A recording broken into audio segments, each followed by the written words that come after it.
देखो भारत में 3 प्रकार की भू राजस्व प्रणाली थी, यानी कि अंग्रेज जो कर वसूलते थे वो 3 प्रकार से कर वसूला जाता था। ठीक, पहली जो भूमि का कर वसूलने की प्रणाली थी उसका नाम था स्थायी बंदोबस्त। कौन सी प्रथा थी भाई?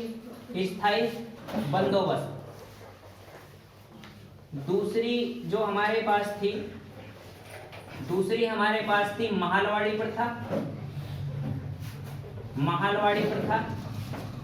और तीसरी जो हमारे पास थी, तीसरी थी रैयतवाड़ी प्रथा। कौन सी प्रथा थी भाई? रैयतवाड़ी।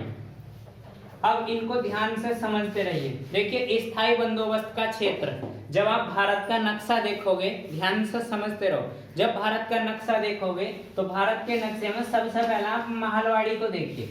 देखिए महालवाड़ी जो प्रथा है, ध्यान से समझते रहिए एक एक बात। पूरे भारत को 3 खंड में डिवाइड कर लो। कितने खंड में? 3 खंड में।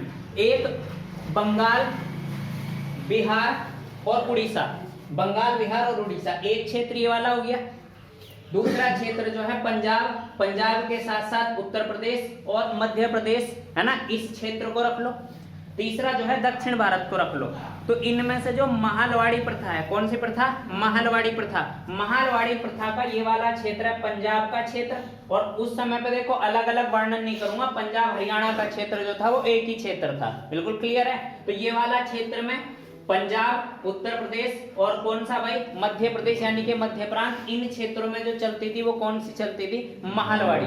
महल का मतलब होता है गांव, या एक तरीके का थोड़ा छोटा सा 10-5 गांव का एक पूरा का पूरा ग्रुप। उस ग्रुप को संपत्ति के मतलब भूमि के अधिकार दे दिए जाते थे, और जो भी टैक्सेशन की व्यवस्था होती थी वो उनके साथ लागू होती थी। लॉजिक क्लियर है? यानी कि भूमि पर जो अधिकार होता था वो किसका अधिकार होता था? महल का अधिकार होता था। पहली चीज क्लियर। दूसरी है स्थायी बंदोबस्त। स्थायी बंदोबस्त जो है वो सबसे ज्यादा क्षेत्र में फैली हुई प्रथा थी। स्थायी बंदोबस्त कहाँ कहाँ थी? बंगाल में, बिहार में और उड़ीसा में। इस क्षेत्र में स्थायी बंदोबस्त लगता था। दूसरा कौन सा बचा भाई हमारे पास? रैयतवाड़ी प्रथा। इसमें रैयत का मतलब क्या है? इसमें रैयत का मतलब है व्यक्ति पे, यानी कि व्यक्ति विशेष पे, जिसका भूमि पर कब्जा होगा, ये उस व्यक्ति के ऊपर टैक्स जो है कर लगाया जाता था। और ये प्रथा चलती थी दक्षिण भारत में। लॉजिक क्लियर है? 3 जगह बांट दिया तीनों प्रथाओं को, तीनों अलग अलग हो गई। तो देखिए सबसे पहला हम जिक्र करेंगे महालवाड़ी का। और महालवाड़ी जो प्रथा थी ये कहाँ कहाँ चलती थी? पंजाब में चलती थी। पंजाब के साथ साथ संयुक्त प्रांत में चलती थी। संयुक्त प्रांत के साथ साथ ये कहाँ चलती थी भाई? ये अवध में चलती थी। अवध के साथ साथ ये कहाँ चलती थी भाई? अवध के साथ साथ ये जो है संयुक्त प्रांत हो गया, मध्य प्रांत में चलती थी, मध्य प्रांत में। और इस प्रथा का, महालवाड़ी प्रथा को जो चलाने वाला था, महालवाड़ी प्रथा को चलाया था हार्ट मैकेंजी ने। किसने चलाया था भाई इसको? हार्ट मैकेंजी ने। यानी कि इस प्रथा को चलाने वाला कौन था? Hart Mackenzie. ये ध्यान रखेंगे, बड़ा इंपॉर्टेंट प्रश्न है कि महालवाड़ी प्रथा को चलाने वाला व्यक्ति कौन था? Hart Mackenzie. और ये प्रथा जो थी, इस पर अधिकार, जो भूमि पर अधिकार होता था वो किसका अधिकार होता था? महल का। और महल किसको बोलते हैं? एक गांव, जो गांव का एक समूह है उसको एक महल बोला जाता है। बात क्लियर होगी? महालवाड़ी प्रथा क्लियर है? महालवाड़ी प्रथा को आप ध्यान रखेंगे किससे भाई? पंजाब से। बिल्कुल क्लियर है? तो पंजाब का जितना भी ये उत्तर भारत का क्षेत्र है, उत्तर भारत के क्षेत्र में कौन सी व्यवस्था चलती थी भू राजस्व की? महालवाड़ी। अब दूसरी पे आ जाओ, कौन सी व्यवस्था? स्थायी बंदोबस्त। स्थायी बंदोबस्त जो व्यवस्था है, इसका जो संस्थापक है, इसका संस्थापक लॉर्ड कॉर्नवालिस को कहा जाता है। किसको बोला जाएगा भाई? Lord Cornwallis. देखिए कॉर्नवालिस जो है, इस प्रथा को कॉर्नवालिस ने चलाया था। और ये प्रथा कहाँ चलती थी? बंगाल में चलती थी। बंगाल के साथ साथ कहाँ चलती थी? बिहार में चलती थी। और बिहार के साथ साथ ये उड़ीसा में चलती थी, है ना। और ये जो प्रथा थी ये इधर, जो ये वाला पूर्वोत्तर भारत है ना, ये पूर्वोत्तर भारत की ओर पूरी की पूरी व्यवस्था विस्तृत थी। उसके बाद हमारे पास इसी स्थायी बंदोबस्त के अंदर ही हम क्या देखेंगे? देखो एक व्यवस्था थी, ध्यान से समझियो, बड़ा इंपॉर्टेंट सवाल है। एक था सूर्यास्त कानून। एक कानून का नाम था सूर्यास्त कानून। ये सवाल कई बार पूछा गया है। ये जो सूर्यास्त कानून है, ये कानून भू राजस्व की किस व्यवस्था के साथ लागू होता था? सवाल समझ लो पूरा का पूरा। सवाल ये बनेगा कि ये जो सूर्यास्त कानून है, ये सूर्यास्त कानून इन 3 व्यवस्थाओं में से किस व्यवस्था के साथ लागू होता था, तो ध्यान रखेंगे ये स्थायी बंदोबस्त के साथ लागू होता था। आप समझ लो सूर्यास्त कानून था क्या।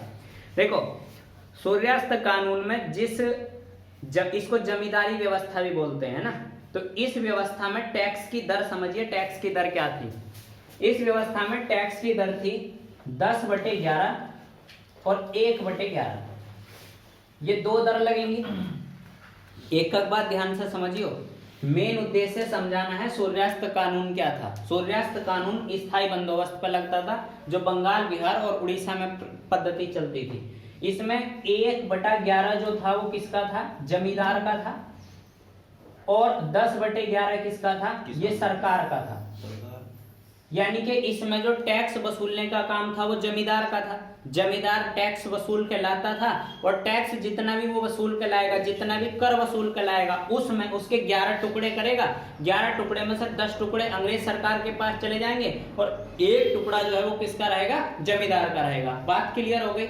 अब इस व्यवस्था में ये था कि अगर वो सूर्य छिपने से पहले अपने टैक्स को जमा नहीं करता, कौन, जमींदार, तो उसकी जमींदारी छीन के किसी दूसरे को दे दी जाएगी। लॉजिक बिल्कुल क्लियर आया कि नहीं आया, बात समझ में आ गई। तो ये जो सूर्यास्त कानून है, इसके अंदर क्या था, अगर कोई जमींदार अपनी जो उसने टैक्स वसूला है, अगर उस टैक्स को वो शाम को यानी कि सूर्यास्त होने से पहले जमा नहीं करता, तो उसकी जमींदारी समाप्त कर दी जाएगी और उसकी जमींदारी किसी दूसरे को दे दी जाएगी। और बड़ा स्पष्ट प्रश्न है, स्थायी बंदोबस्त में 10/11 और 1/11 का हिस्सा चलता था जमींदार के बीच में और सरकार के बीच में। लॉजिक बिल्कुल क्लियर है। अब तीसरी व्यवस्था पाइए, रैयतवाड़ी व्यवस्था पे। देखो रैयतवाड़ी जो व्यवस्था थी, इसको लिख लो, मुनरो ने और कैप्टन रीड ने इसको चलाया था। टॉमस मुनरो ने और किसने भाई, रीड। इन 2 व्यक्तियों ने इस व्यवस्था को चलाया था। और ये जो व्यवस्था थी, ये व्यवस्था कहाँ चलती थी, ये दक्षिण भारत की थी। किसकी भैया, बंबई की और मद्रास की। ये कहाँ चलती थी, बंबई और मद्रास। इस व्यवस्था के अंदर एक बात समझनी पड़ेगी कि इस व्यवस्था के अंदर जो क्षेत्र आता था, है ना, इसमें लगभग 51% क्षेत्र इसके अंतर्गत आता था। और ऐसा कह सकते हैं कि ये जो रैयतवाड़ी व्यवस्था थी, ये सबसे बड़ी क्षेत्र की व्यवस्था थी। यानी कि जितना भारत का भौगोलिक क्षेत्रफल था भूमि वाला, उसमें सबसे ज्यादा कौन सी थी, रैयतवाड़ी। ये प्रश्न कहीं भी नोट भी कर लो चाहे, कि सबसे ज्यादा क्षेत्र पर फैली हुई जो भू राजस्व की व्यवस्था थी, उसका नाम क्या था, रैयतवाड़ी। ये कहाँ चलती थी, दक्षिण भारत। और दक्षिण भारत का मतलब बंबई और मद्रास। ठीक है भाई, स्पष्ट प्रश्न है। इसमें महालवाड़ी में महाल का अधिकार होगा संपत्ति पे, जमींदारी में जमींदार का, यानी कि स्थायी बंदोबस्त का दूसरा नाम क्या है, जमींदारी है। और जमींदारी में जो अधिकार होगा वो किसका होगा, जमींदार का होगा। और रैयतवाड़ी में किसका होगा, उस व्यक्ति का जो उस जमीन पे खेती कर रहा होगा या उस जमीन का मालिक होगा। बताइए तीनों व्यवस्था का पूरा डाटा क्लियर है। ठीक है भाई।